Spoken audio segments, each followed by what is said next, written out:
Lightning fractured the sky above Virex. 9. Bathing the dead jungle in white for a fraction of a second. The light revealed what the darkness hid.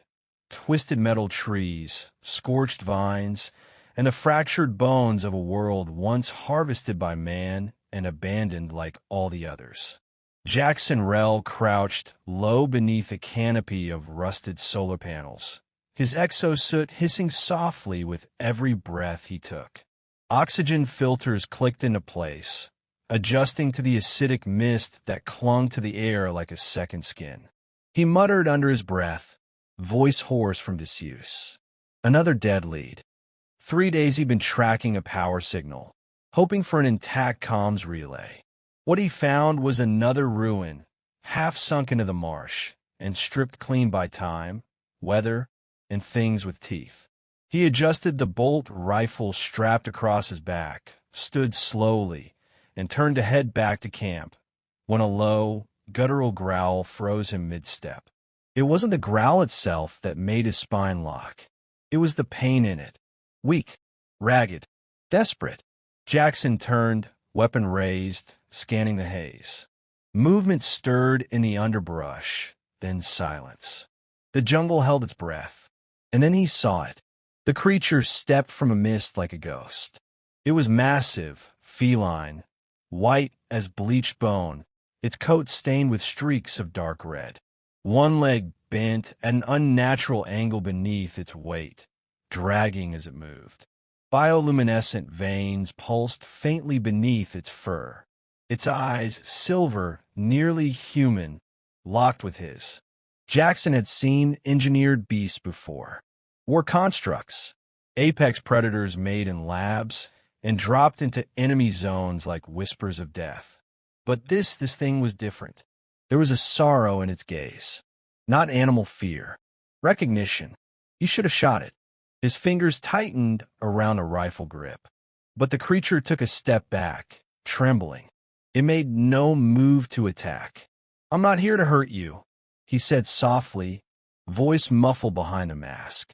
It blinked, then crumpled to the ground. By the time Jackson reached it, his hands were already moving on instinct. He disengaged the safety, set the rifle aside, and knelt by its side. Broken femur, lacerations along the flank. Something had tried to finish it. Failed, but it wouldn't last the night. "God damn it," he muttered. "I'm a mechanic, not a vet."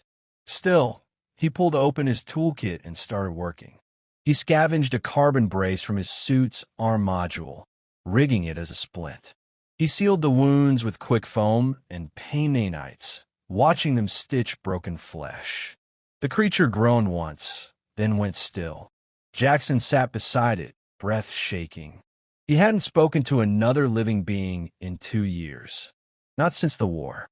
Not since the last dropship left him behind on this cursed planet, because he chose not to go back. And now, here he was, saving some half-mechanical beast because its eyes reminded him what guilt looked like. He looked down at it again. "Guess you're stuck with me." He called it Ash. It survived the night. The days that followed bled together like rain on rusted steel. Ash healed faster than anything Jackson had ever seen. Within 48 hours, it limped on all fours, following him like a silent shadow. Within a week, it could sprint again, silent and deadly. But it never strayed far. Ash didn't speak, didn't purr, didn't growl, but it watched. It watched Jackson repair a solar drone by hand, watched him dismantle a corrupted Sentry turret for parts, watched him stare at old vids of Earth with a look that flickered between homesick and hollow.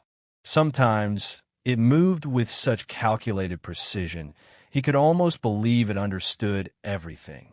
One night, he caught it placing a pile of spare fuses at the corner of his workbench, like it knew he was running low. Another time, it knocked over a tool he was reaching for before he could grab it, then looked at him with an expression he swore was smug. "Not just a pretty face, huh?" he muttered, almost smiling. He never meant to stay in the outpost ruins. They were too exposed, but Ash insisted in its own quiet way. Every time he packed up gear, it blocked the door. Eventually, Jackson gave in. Set up defenses. Power a motion grid. He even started talking again. At first, it was nonsense. Mutterings, complaints. But eventually, he spoke to Ash like he would a partner. A silent one. A trusted one. You know they used to make things like you for war, he said once, hands deep in an old battery core. Half machine, half monster. But you're something else. Ash said nothing, but her eyes followed him. Then the dreams began. Jackson started waking in the middle of the night, heart racing, fingers twitching. Memories bled into nightmares. Only they weren't his. He saw labs, cages, metal restraints and needles, cold voices in sterile rooms, pain, fire, escape, and always her eyes. He began to suspect that Ash was more than a simple hybrid. Maybe something had gone wrong. Some AI fragment uploaded into an animal body. Or something had gone right, and the designers got scared. Either way, she shouldn't have existed. And yet here she was, breathing, learning, becoming. Then came the signal. It was faint, weak, hidden beneath layers of static. But Jackson had been scanning frequencies for years. Always hoping, always dreading. He decoded it slowly, line by line. Asset 19 located. Signal confirmed. Recovery team dispatched. Neutralization authorized if containment fails. He froze. Ash lay beside him, head raised. She looked toward him, not with fear, but calm understanding, as if she'd heard the message already. Jackson stood and began tearing apart his gear. He checked the perimeter, strengthened what little defenses he had, started rewriting codes into the motion grid, rigged directional mines, crafted EMP traps from repurposed drone capacitors. He'd survived years alone on a hostile world, but now they were coming for her. He glanced at Ash, who was watching him with a quiet stillness. He thought of the way she defended him from that nanostorm, the way she never left his side, the way she chose to stay, even when she could have run. Looks like they're coming to take you back. She blinked once. Jackson picked up his rifle, checked the chamber, and set it down again. He moved to the workbench, hands flying across a half-disassembled mech drone. He was going to make sure they never did. And if he failed, at least he wouldn't die alone. The wind howled through the husks of broken towers, as if the planet itself remembered pain. Jackson stood on a ridge of collapsed alloy plating, eyes fixed on the valley below. Shattered remnants of an old research array lay buried beneath vines and time. Virex 9 was littered with scars like this, monuments to humanity's reach exceeding its wisdom. He adjusted the zoom on his visor, scanning for movement, his muscles tense beneath the exosuit. Ash moved silently beside him, her white coat a beacon in the gloom, though she wore it like camouflage. Somehow, she was always unseen unless she chose otherwise. Jackson lowered his weapon. The clearing remained still, but the unease in his spine didn't fade. "We need to move." Ash blinked and descended the slope before he did. He followed, each footstep swallowed by the sponge like moss underfoot. The deeper they pushed into the ruins, the more twisted the structures became, grown over not just with flora, but with veins of something darker. Metal and organic matter fused in spirals, as if nature had tried to heal the planet's wounds with madness. Jackson paused at the edge of what had once been a data core chamber. The walls were caved in, but the central pillar remained, a spike of obsidian glass reaching toward the sky. Ash stepped ahead of him, circling the structure. Her ears flicked once, and she froze. A low mechanical hum crawled out of the earth. Jackson dove for cover. The ground exploded in a bloom of dust and whirring metal. From below, a serpentine drone rose, rusted but functional, its weapon arrays exposed like fangs. Old security protocol. long dormant, no longer recognizing friend or foe. Ash didn't hesitate. She lunged before Jackson could shout. Her claws tore into the drone's armor like knives, but it lashed out with a plasma arc that grazed her flank. She recoiled, teeth bared, blood dripping from her side. Jackson fired 2 precise shots to the drone's core. Sparks flew, and the machine collapsed in a heap of twitching limbs and burnt circuitry. Ash stumbled. "Hold still," Jackson growled, rushing to her side. The burn wasn't deep, but it reeked of scorched synthetic. He applied coolant gel, watching her chest rise and fall with controlled fury. "You can't keep charging him like that." She stared at him, silent as ever. But he could feel it, that low thrum of intent, that awareness coiled beneath her stillness.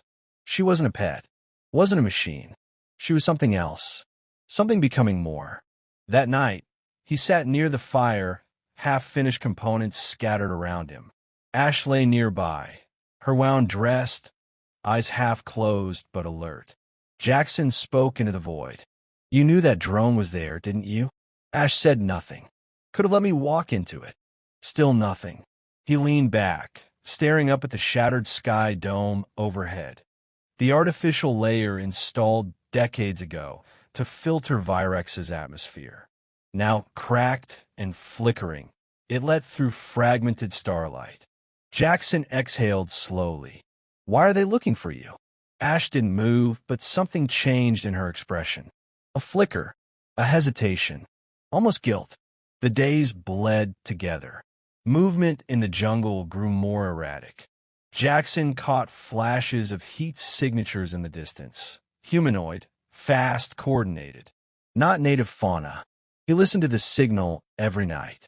It had grown stronger, clearer. The recovery team was closing in. Jackson began to feel hunted. One morning, he woke to find Ash gone. His heart thudded in his chest as he searched, down the collapsed corridors, through overgrown vents and wreckage. No blood, no tracks, just silence. She returned before sunset, her coat slick with moisture, jaws stained with something dark.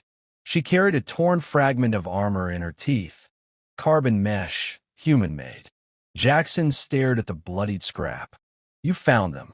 Ash dropped it at his feet and sat. He examined the shard. Serial number etched in the corner. Tier 7 combat suit. Recent. They've already landed. He looked up at her, and for the first time, asked aloud the question that had haunted him for days. "What are you?" Ash tilted her head, and for a moment, he felt something brush his thoughts. Cold, electric, faint. A pressure behind the eyes. Not quite speech. Not quite memory. But it was hers. Pain. Needles. Screams. A voice calling her by a name not her own. Subject Theta. 9. Test failed, neural integration compromised. Jackson recoiled. The connection vanished. He looked at her, shaken. "You remember." Ash didn't blink. She hadn't just escaped the lab. She had carried it with her, lived with it, grown from it, and now they wanted her back. Or dead. Jackson returned to work. Feverish. Driven. He rewired the defense grid to target human IFF signatures. Tuned the turrets to react faster. Set up decoys, thermal traps. He only slept in short bursts. Ash watched over him each night, perched above the ruins like a guardian. The next time he scanned the jungle, he caught a heat blip just for a second. A figure. Tall, armored, armed. Then gone. Jackson didn't panic. He went quiet. Tactical. He remembered how to survive. He and Ash moved camp that night, deeper into the ruins, into a hidden shaft leading to the old power core. A maze of maintenance corridors where fire couldn't follow and drones couldn't fly. He laid traps behind them. Ash checked corners like a soldier. 2 days passed. Then the first shot rang out. It tore through the entrance bulkhead like thunder, followed by a second that chewed into the concrete above Jackson's shoulder. He ducked, dragging Ash behind a support beam. Shouting followed, short, clipped, professional. Eyes on target. Contain the asset. No lethal force on subject. Jackson's blood froze. They weren't here to kill her. Not yet, but they would if they had to. He triggered the trap. The corridor erupted in white-hot magnesium, blinding. Screams echoed. Ash bolted from cover, moving with terrifying speed. Jackson followed, pulse hammering. They fell back to the secondary shaft. Jackson sealed it behind them and gasped for breath. Ash paced, low and tense. Her fur bristled. He stared at her. You heard them. You're not an animal to them. You're a number. A failed experiment. Ash looked at him, and for the first time, he saw fury in her eyes. Cold. Focused. They're not taking you, he said. She pressed her forehead to his chest, just briefly, then pulled away. It felt like a goodbye. He didn't sleep that night.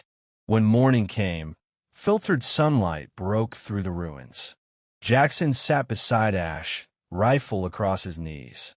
His traps had held for now, but they would come again. And this time, he wouldn't run. Ash stood and turned to the jungle. In the distance, a shape moved, tall, armored, and watching. Jackson met its gaze through the scope. He marked the symbol on its chest. Human Black Ops. No insignia. No mercy.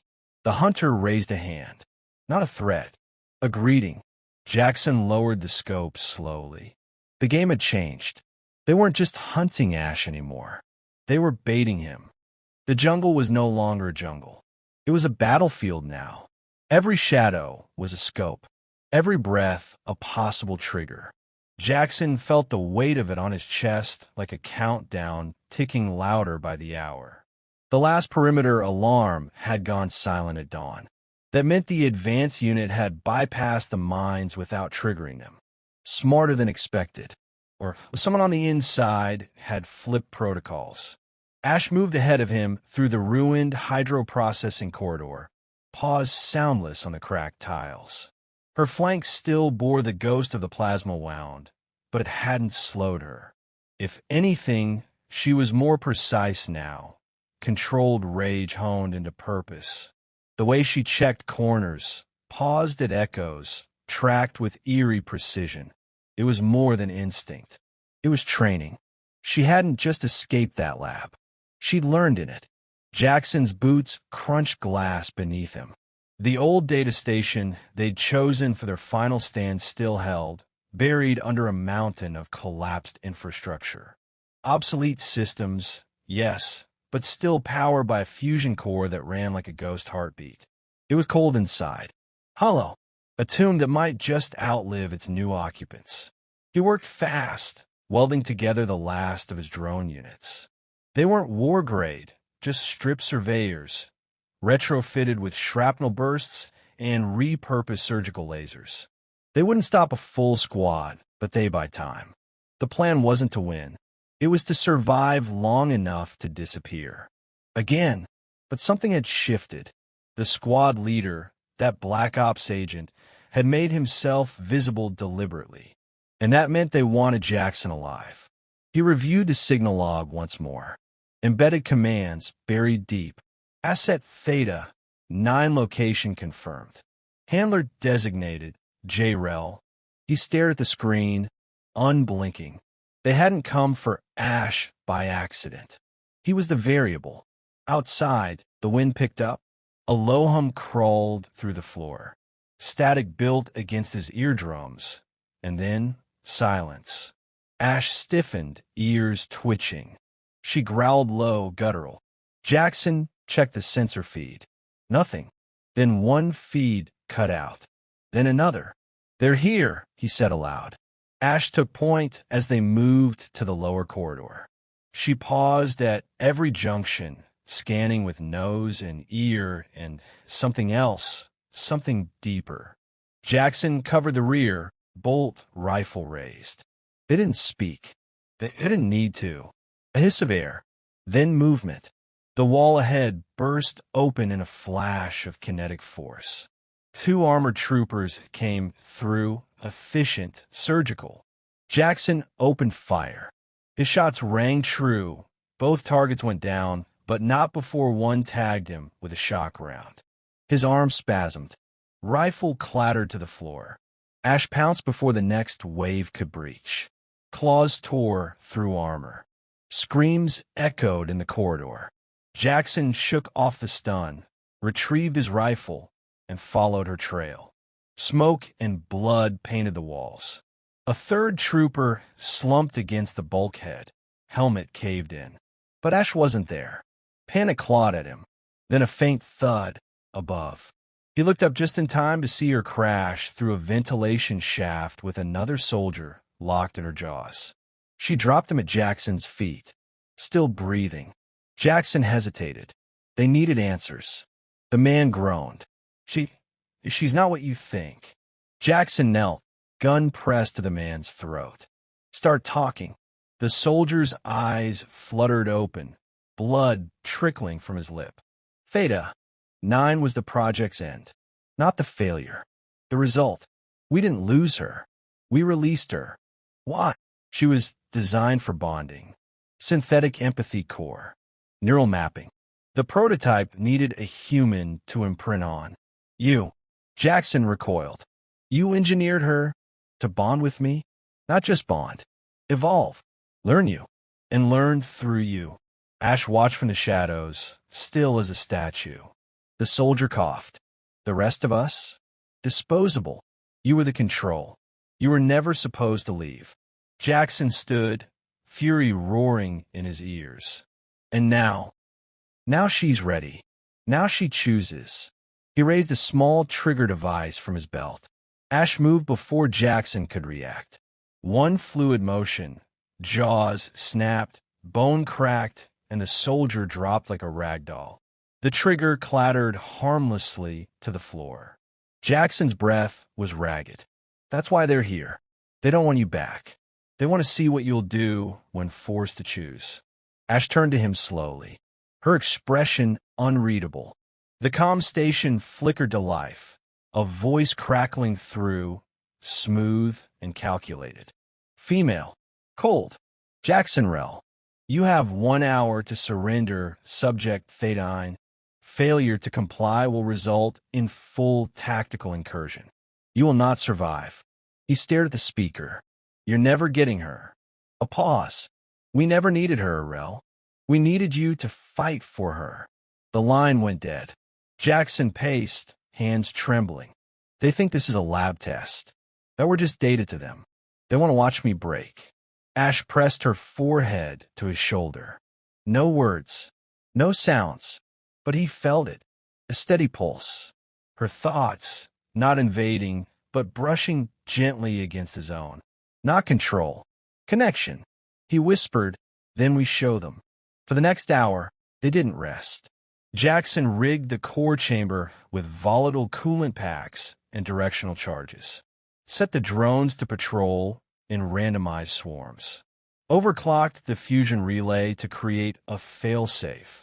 If they died, the entire facility would vanish in light and heat. Ash moved with ghost-like grace, understanding every motion without command. She wasn't following orders.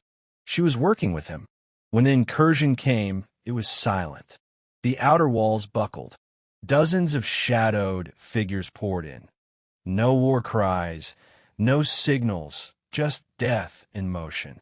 Jackson dropped 3 with precise fire.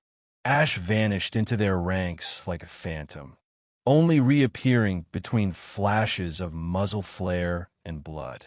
They were outnumbered 20-1, and it didn't matter.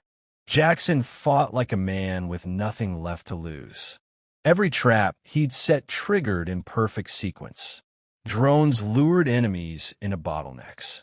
One by one, the attackers fell, but so did time. He was reloading when the explosion hit. The side wall caved in. The squad leader stepped through. Black armor. Faceplate opaque. Calm, methodical. Rel. Jackson raised his weapon. You won't take her. The soldier didn't raise his own. She's already made her choice. Ash landed behind him, silent as death. The soldier removed his helmet. Jackson froze. It was him. Or rather, it was a copy, an older version, scarred, eyes hollow. We're all iterations, Jackson. You just didn't know it. Ash growled low and building. She didn't choose you because you were different. She chose you because you're part of the design. Jackson fired. The man dropped. Ash didn't move.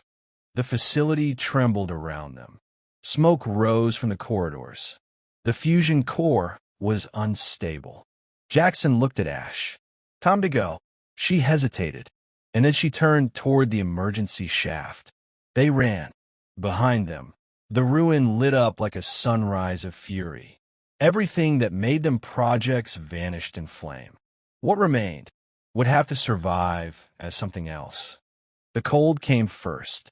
Not the sharp sting of winter, but the deep, creeping kind that settled in the bones, quiet and constant, like a memory you couldn't shake. Jackson awoke beneath the husk of a broken transport ship, metal ribs curling overhead like fossilized wings.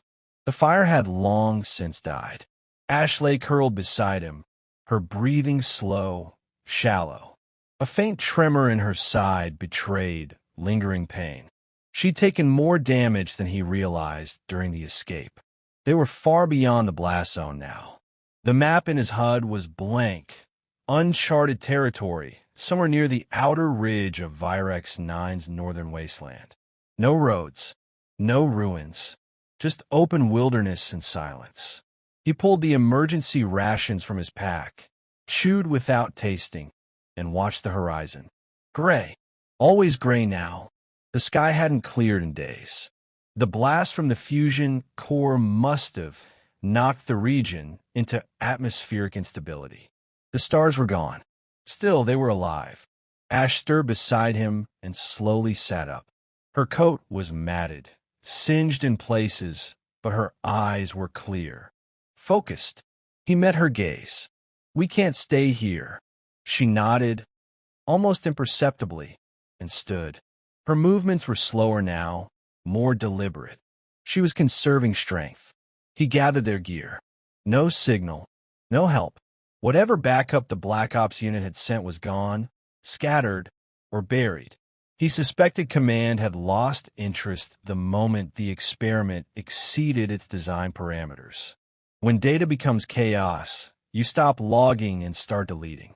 They hiked north, toward a ridge where old comm towers once pulsed faint signals into the void. He remembered climbing one as a kid, back when his father had worked planetary salvage. Those towers had long since stopped transmitting, but their skeletons remained, monuments of human ambition, brittle and leaning like ancient gods long forgotten. Each step forward felt heavier than the last, not just from exhaustion, from choice. They passed through silent valleys filled with bioluminescent flora, the plants reacting subtly to Ash's presence. Leaves shivered when she neared. Vines coiled slightly. Jackson noticed it first, but said nothing. It wasn't fear. It was recognition. She was no longer just the product of science. She was something the planet saw. On the third night, Jackson collapsed from fatigue. Not injury, just the weight of weeks lived on adrenaline and instinct. He woke to find Ash keeping watch, her body pressed to his for warmth. The stars had returned, faint and flickering, as if reconsidering their role in this story. He sat up and looked at her silhouette against the starlight. Do you remember who you were before all this? She didn't answer, but she looked up, and that was enough. The tower came into view a day later, its structure broken in half, but part of the signal dish remained intact. Jackson climbed what was left of the scaffolding while Ash circled below, ears twitching. He tapped into the dish's power relay, bypassed the rusted AI, and transmitted a single band pulse. Then he waited. Nothing. No echo. No trace of orbiters. Just static. He laughed under his breath, a dry, cracked sound. Guess it's just us now. Ash climbed up beside him, light as air, and sat beside the rusted dish. She looked out across the wasteland, wind ruffling her fur. Her wounds were healing, but slower now. The hybrid tissue struggled to regenerate under constant stress. They had days, maybe a week. No more. Jackson leaned back against the metal, his voice barely above a whisper. They wanted us to be weapons. Experiments. But they forgot something. Ash turned to him. We remember. We choose. She blinked slowly. There was pride in her gaze. And peace. Then, on the fifth night, the signal came. Faint. Broken. A voice. Unfamiliar, uncertain. Rel, if you're alive, we're coming. Hold Sector 7. He nearly crushed the transmitter in his grip. He responded instantly, relaying their coordinates. Ash stepped forward tense. They're not from command, Jackson said, scanning the signal layers. No Black Ops encryption. This is independent. The voice returned, clearer. We intercepted the cleanup order. You're compromised. They'll erase you both if they find you. But we don't work for them. We want to help. Ash didn't move. Neither did Jackson. Why, he asked the air. The voice hesitated. Because you're proof. That they failed. That something better survived. Static swallowed the rest. Jackson looked at Ash. She stared into the dark. By dawn, the extraction shuttle appeared low on the horizon, coasting beneath radar, shielded in a pulse-dampening field. It settled in a clearing near the tower, kicking up ash and spores. 3 figures emerged. Light armor, unarmed. One held medkit. Another wore a patch, the symbol of the Ultra Accord, a coalition of defectors, outlaws, and former scientists who'd walked away from Earth Command. Jackson stepped out of cover. The man in front raised his hands. We're not here to take her. We're here to witness. Ash followed him, silent, wary. The Accord rep looked at her with something rare, reverence. She's the first of something new. She's not a thing, Jackson said. I know. The man lowered his gaze. We'll take you to the outer rim. No scanners. No files. Just sky. Jackson turned to Ash. She didn't move. She looked at the ship, then at him. Then she stepped forward, brushing her body gently against his side, a movement full of weight. A choice. They boarded together. As the shuttle lifted into the atmosphere, the jungle below faded into mist. The ruins, the labs, the blood, all of it swallowed by time. Ash sat beside him, eyes closed, calm. Jackson watched the stars return in full above the clouds. Endless, beautiful, unmapped. He reached out and placed his hand gently on Ash's shoulder. She leaned in, and for the first time, in a world built on experiments and control, they were free.